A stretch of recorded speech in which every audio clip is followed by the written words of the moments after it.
What's cracking, everybody? This is the Carter 117, aka Hodor, your boy. Welcome back to the channel, and welcome back to the final video of this series. Now, what I'm going to go over are the triggers and the vibration. Now, before you want to do anything like that, you want to take a step back and realize what game you're playing. So if you're playing a game like a first-person shooter, if you're playing a game where you need to be pretty responsive with the triggers, and you don't have to hold it down or push it further down to accelerate, you want to go to the back of the controller, and above the paddles there's two green buttons, one on each side. What you want to do is you want to push them down to lock the triggers. Alright, and what that does is it makes it so that way the trigger is only half pull.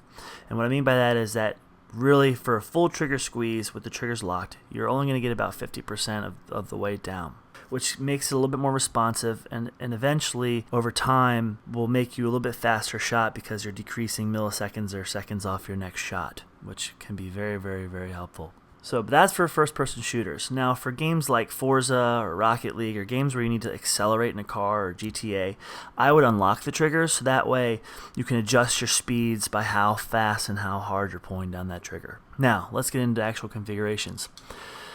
So for games like first-person shooters, which is mostly what my channel handles, I like to make my triggers as hair-fired triggers as possible on both sides. So that way I can either snapshot, I can pull the trigger and hold it down quicker, or I can use the ability quicker than anyone else by going back and forth.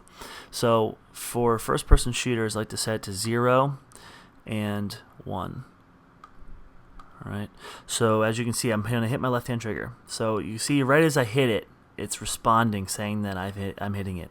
The 0 on the left is just saying when the trigger will notice. It's saying the dead zone of when the trigger will notice, when the trigger's starting to be hit, when the button is being initialized. And then the 1 is when the controller has completed the task of hitting the button. So as you can see, with me moving it up to 100, I'm able to pull down the trigger, and as I pull it, you're able to see kind of the acceleration between. So that's I'm going all the way to the full range of the controller is how the button's being influenced.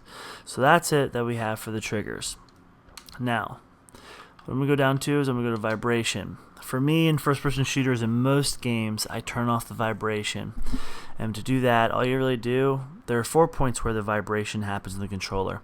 It vibrates in both the left and right triggers, and as well as where you hold it in your palms. So I like to definitely turn off the trigger vibration on both sides because I don't need that immersive of an experience.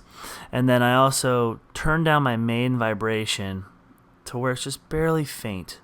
You know what I mean? Like maybe 1 or half of 1.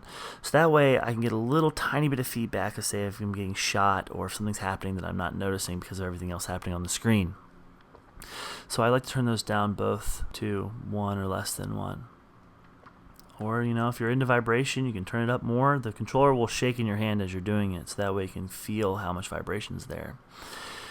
Now, the last thing is just the Xbox button brightness, and that pretty much just shows how bright the button is. It's not really an important setting or a helpful setting. I appreciate you guys viewing this series, and hopefully it helped you guys a little bit understanding how to set up the Elite controller.